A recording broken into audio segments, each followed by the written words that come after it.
Public Defender's Office in Oakland, California. Amidst a barrage of truly worrisome headlines, we have a positive one to share with you.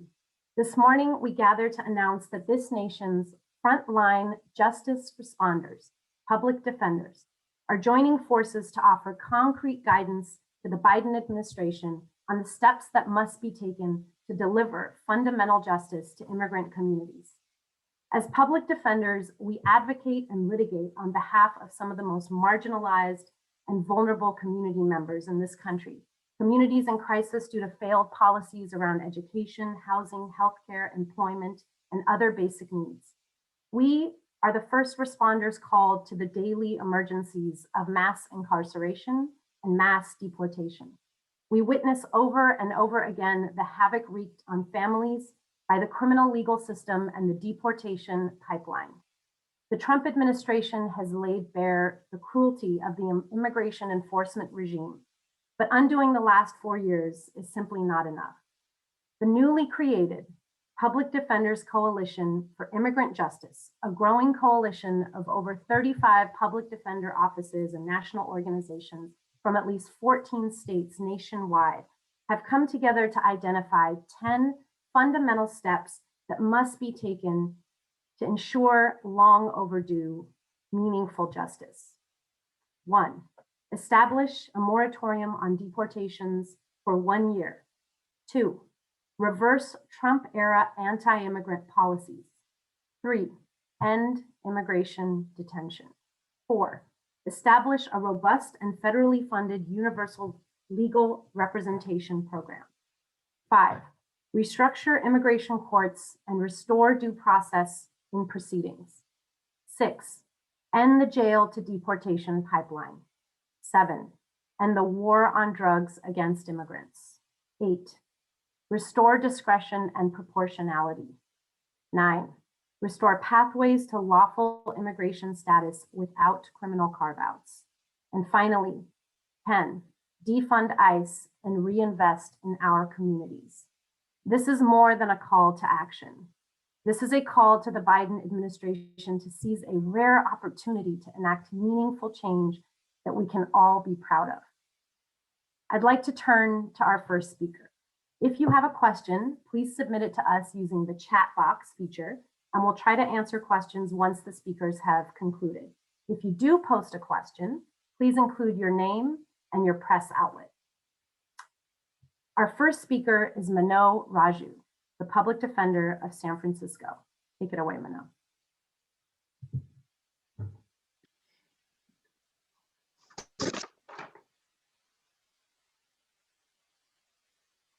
Thank you so much, Raha.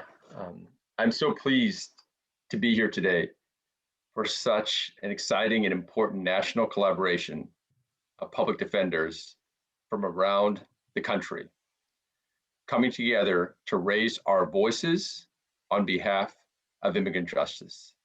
And I'm proud of our visionary immigration defense unit at the San Francisco Public Defender's Office for our leadership on this important, crucial 10-point plan for the incoming Biden administration.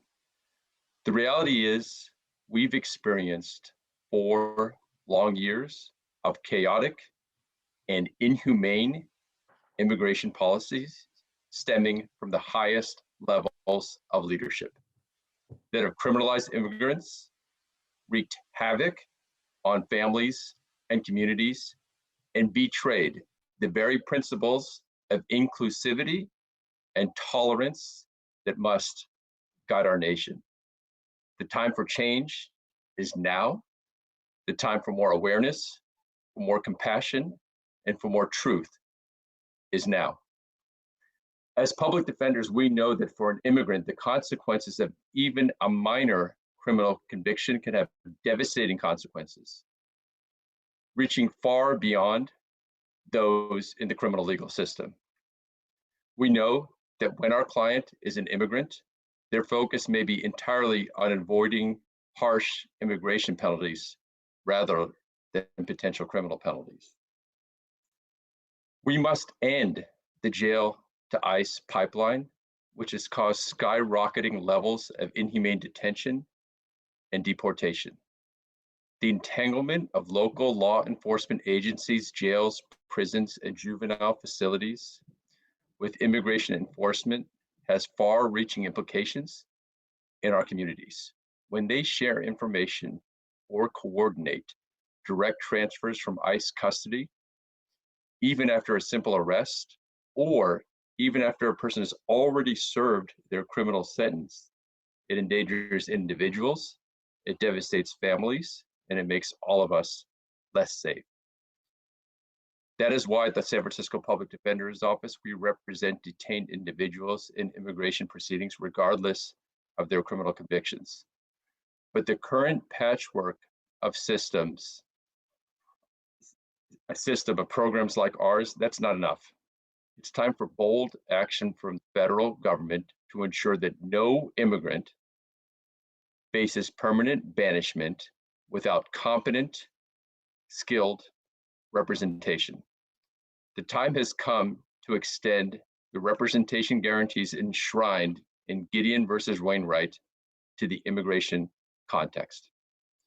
So today, I'm proud to stand with our colleagues nationwide to offer our guidance and expertise to the Biden administration and to encourage the swift, bold actions identified in our plan. Thank you. Thank you, Manel. Our next speaker is Derwin Bunton, Chief District Defender of the Orleans Public Defender and Chair of the National Association for Public Defense. Derwin. Thank you. And as Manel pointed out, I too am incredibly proud of this moment that public defenders have come together and coalesced to talk about the need for change for our immigration system, much the way we have talked about change in our criminal legal system. Due process means the government must fairly justify its action using rules, regulations, and safeguards. But due process means nothing without representation to help poor Black and brown people access justice. Simply put, rules on how to get to an outcome are nothing without helping folks understand those rules and attain those outcomes. Yet every day, the reality is public defenders are witness to the power, the abuse of power, the injustice, the oppression, and cruelty of our criminal legal system, and collaterally, our immigration legal system. These injustices prey on vulnerability, trauma, and harm. Our criminal legal system is built on systemic racism with disparities at its very core. And those disparities spread and intersect between our immigration system and our criminal legal system. Black and brown people, poor communities of color are disproportionately targeted and affected by a system of mass incarceration that utilizes every hammer in the toolkit. Immigration is no different. Incarceration, not justice, help our understanding. And in the immigration system, you see it mirrored with detention being the tool of choice for resolving people's experiences here in our country. We punish illness, addiction, and trauma instead of offering care, education, and treatment. The immigration system may be even more cruel than our criminal legal system. Immigration courts have become conveyor belts to deportation, removing children from mothers, dismantling families and communities, and harming those seeking safe refuge, all without a right to counsel. Current policies unduly punish immigrant families for many of the societal problems like addiction and mental illness and poverty that have touched us all. Reforms are urgent across our legal and immigration systems, and those must start with ensuring due process is upheld at every step and representation is provided at every moment. We call as a coalition on our national leaders, our new national leadership after 4 years in the wilderness, to take up these reforms and make fair an unfair system. Thank you. Thank you, Derwin. Our next speaker is Wendy Wayne, Director of the Immigration Impact Unit of the Massachusetts Committee for Public Counsel Services. Wendy. Thank you, Raha. I'm honored to be here today with this newly formed coalition and believe that we have a really important voice in the discussion about immigration reform and its impact on people of color and people who've been involved in the criminal justice system. I want to address two of the 10 points in our plan specifically. The new administration must immediately reverse the most egregious anti-immigrant policies of the last 4 years, which have effectively closed our borders, dismantled our asylum system in violation of US and international law, and created untold suffering upon immigrant families and our communities. I witnessed two of these policies last year when I visited the border in South Texas as a volunteer attorney with the American Bar Association. One is migrant protection protocols, a policy which has created makeshift refugee camps at the southern border, described by human rights organizations and congressional representatives as equal to the worst refugee camps in the world. The other policy is family separation. Although it allegedly stopped after a universal outcry in this country, these separations still occur today for those parents with even minor criminal histories from many years ago. Last year, I helped represent a father fleeing for his life from another country with his severely disabled 3-year-old son, whose son was literally ripped from his father's arms when he entered the US. The father was held in immigration detention in South Texas for months, while his traumatized son was taken to a shelter in upstate New York. This separation was based on motor vehicle offenses from 15 years earlier that were irrelevant to the father's ability to be a good parent. We must also restore discretion and proportionality to our immigration system. The 1996 immigration laws created severe automatic consequences for immigrants with even minor criminal convictions from decades ago. These laws must be changed now in light of our recognition that many criminal convictions, such as simple drug possession, stem from racial bias and over-policing of communities of color. Such unjust convictions should not punish immigrants a second time by causing their deportations. The Trump administration used these immigration laws to demonize immigrants with any criminal histories and detain and deport them, regardless of even the most sympathetic mitigating factors. Even without congressional action, the Biden administration must remove absolute criminal bars from its discretionary policies and consider the impact of systemic racism in our criminal legal system when deciding how to enforce our immigration laws. Immigration enforcement policies should not divide immigrants into good and bad, but must consider an individual's circumstances, their ability for rehabilitation, and their contributions to their community.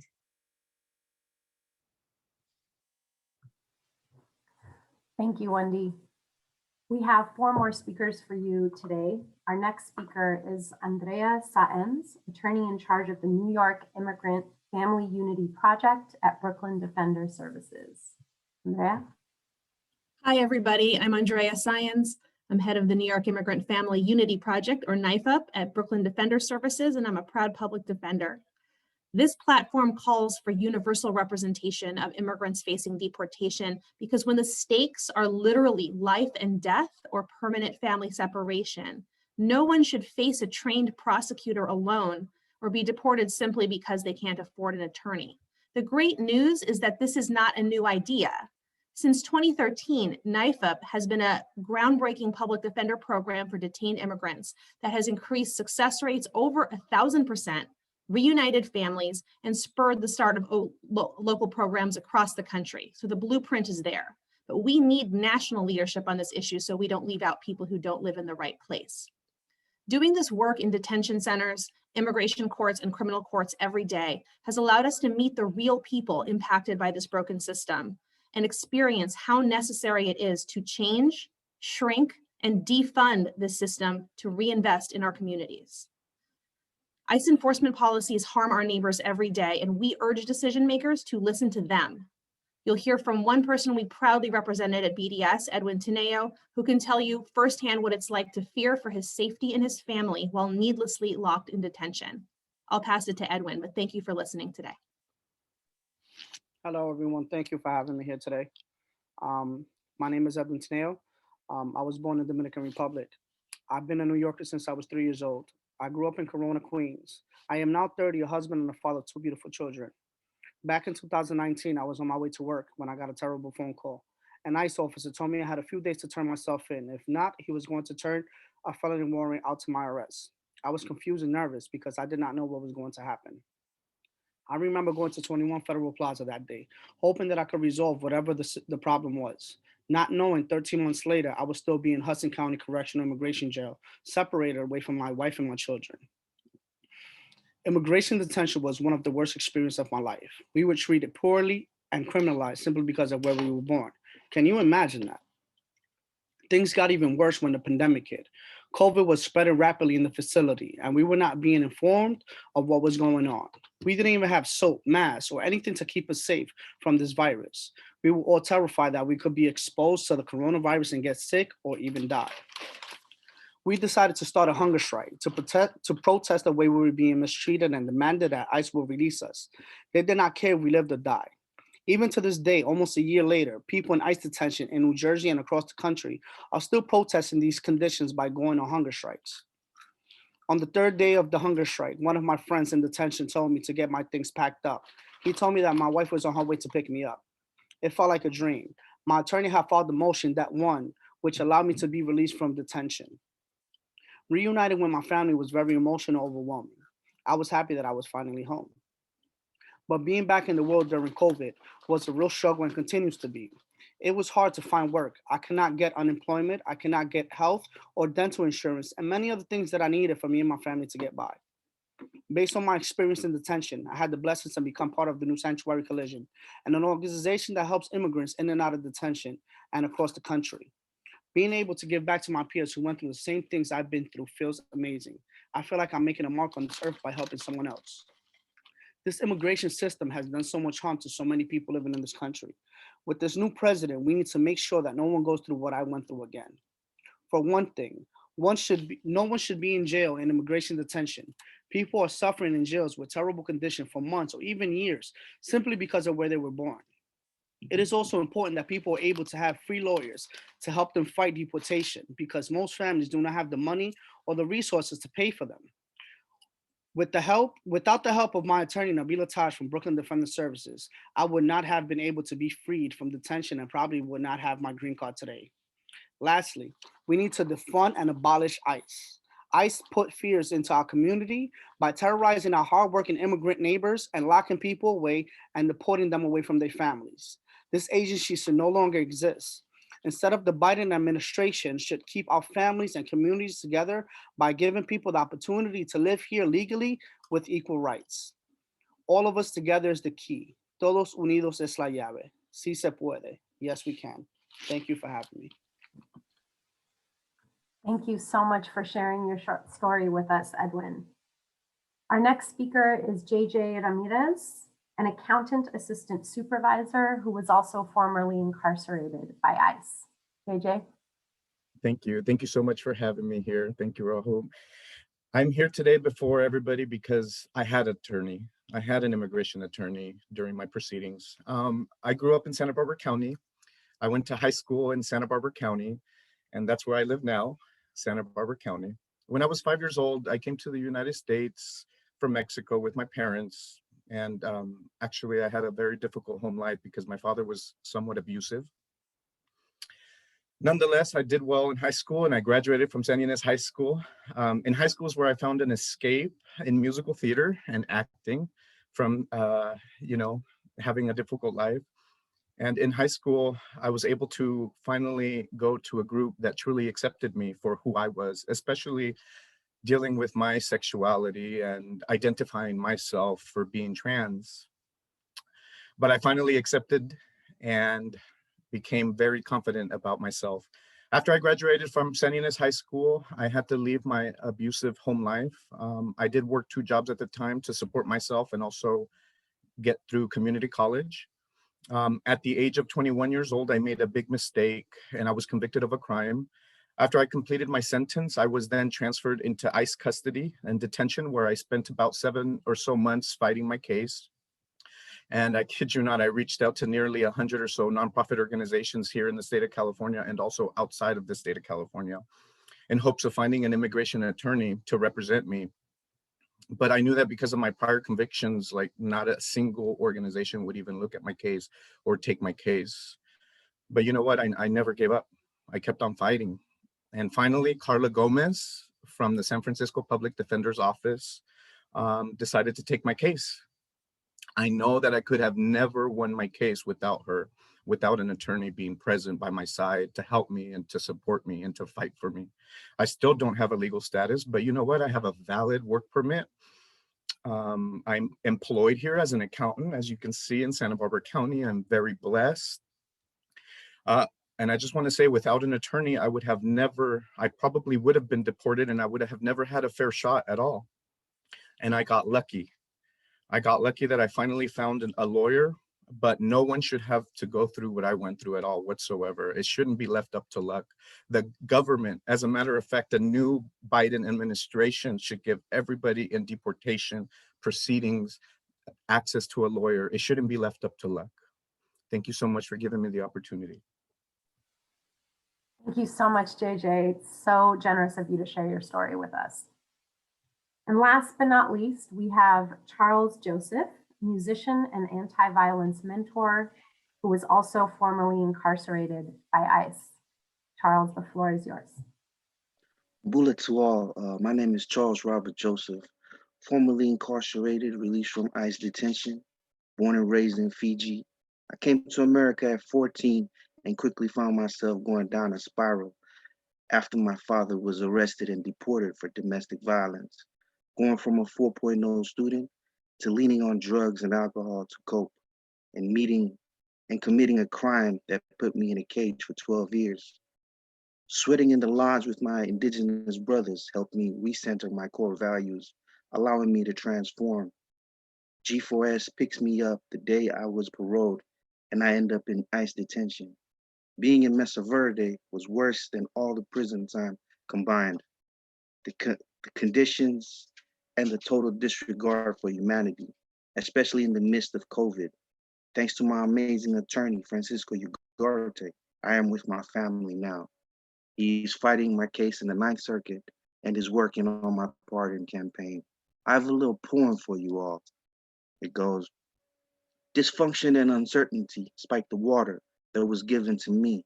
Domestic violence led to loss of guidance, and now my opportunities are lost to me. Cross was me, so they tossed and lost the key. Trapped in a cage was gonna be the life for me. From 4.0 to hitting the flow and feeling sore, scoring goals and tries, to trying to just stay alive. Dreams to thrive, drives lives to burn fires. And yet my feet still never tires. Still never buyers of liars and lines of bubbed wires. Why us? Why us? Us who can't fuss, hurt yet still trust. Justice, just ice hearts we can't touch. Torch the flames up, the game's up, days up. Much respect and love to all. Thank you. That was beautiful. Thank you, Charles. That was powerful testimony. At this time, we'll be taking some questions from the media in the chat box. We'll also be sending out a press release shortly after the conference that will include the full 10-point plan document, including the full list of signatories and a link to this entire recording. We'll also put the press contacts in the chat in case you have questions or in case you would like to request an interview.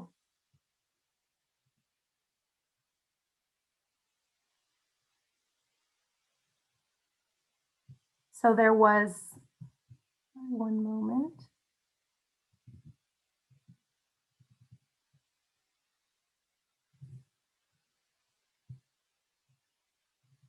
There's a question.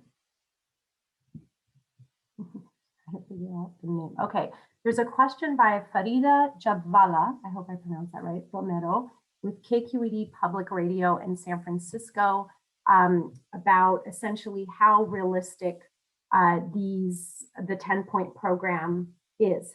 I think that we can note that these are bold actions, but they're bold actions only due to how far we have strayed from, as a country, from the basic principles of fairness. By every other measure, the outlined steps are in line with basic due process and fundamental fairness principles that we should all be familiar with, and that I think actually many people assume exist in the immigration process and would be surprised to find that very, very basic protections don't exist. The idea that people should be appointed lawyers when they have to go up against a government agency that is taking steps that can deprive them of liberty and permanently banish them from the country, very often meaning a death sentence, as we've heard for many people, that you should get a lawyer to help you do that when you can't afford one is not a radical or new idea. That people who've served time for a criminal offense shouldn't be punished twice by then undergoing civil immigration detention when they've already served time for that criminal offense, that is not a new or radical idea. That judges and prosecutors shouldn't have the same boss, that there should be that separation of powers. Again, absolutely not a new idea. So we've strayed so far that now it will take bold action to bring us back. We're just asking to come back to due process.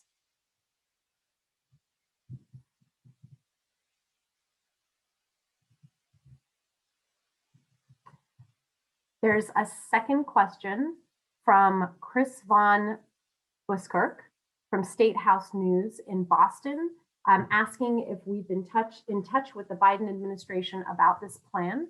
And the answer is yes. Our group has met with the Biden-Harris transition team and received very positive feedback about the coalition of public defenders coming together for this cause. We're very excited at the possibility of what can come. And this coalition, this is a coalition of public defenders. We're going to do what public defenders do best, which is to hold the government accountable for basic human rights principles. And so far, we have received a warm welcome on this agenda.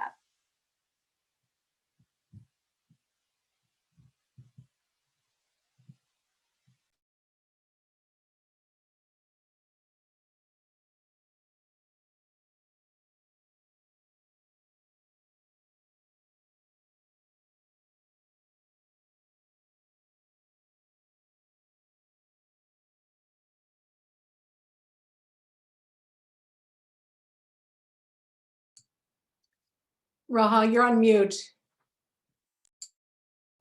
I knew that would happen at least once during this press conference. Thank you for pointing that out. There's a third question also from Frida at KQED about what it means when we ask for ICE to be defunded. And I'd like to ask whether Andrea or Wendy would be open to taking that question. Feel free, Wendy. I'm happy to answer that question. The ICE and DHS were created after 9/11, and its mission was very different than what it has ballooned into today. It has now, people forget that the immigration system is supposed to be civil. It is considered civil in ways in which limit the rights of individuals in the immigration system, for example, to not guarantee a right to an attorney or due process rights. But ICE has turned into a criminal acting immigration enforcement agency with a huge budget that allows it to prioritize the deportation, the detention, deportation, removal of often people with minor criminal histories, people who have been here for many years, who were convicted of offenses, for example, when they were teenagers, and they are now adults with families who committed offenses for which they have paid the price and been rehabilitated, and are parents and have businesses and support members of their community, and are then, ICE is focusing on deporting them for convictions from when they were 17. The ask in this plan is to redirect funds to legalization efforts, to increasing legal representation for people in immigration detention, for people in removal proceedings, especially indigent individuals who are detained and have very little access to counsel, as was so eloquently spoken to by some of the speakers today, and to shift enforcement priorities away from punitive raid-based enforcement, which is very similar to criminal enforcement or police forces, which is not what ICE was designed for or should be, or such a large portion of our federal budget should be used for. Ra, if I can quickly add to that, one thing I just wanted to note, which goes to what Raha's comment was that, you know, as of just a couple decades ago, there were less than 10,000 people in detention on any day, less than 5,000 people in detention. And during the Trump administration, we came up to over 50,000 people in detention at once. And so, you know, we need to think, why did we do that, and what did it get us? And so part of what defunding can look like as a first step is literally to slash the detention budget. It's not necessary. It's not keeping people safe. Help people come to court many other ways and reinvest, as Wendy said.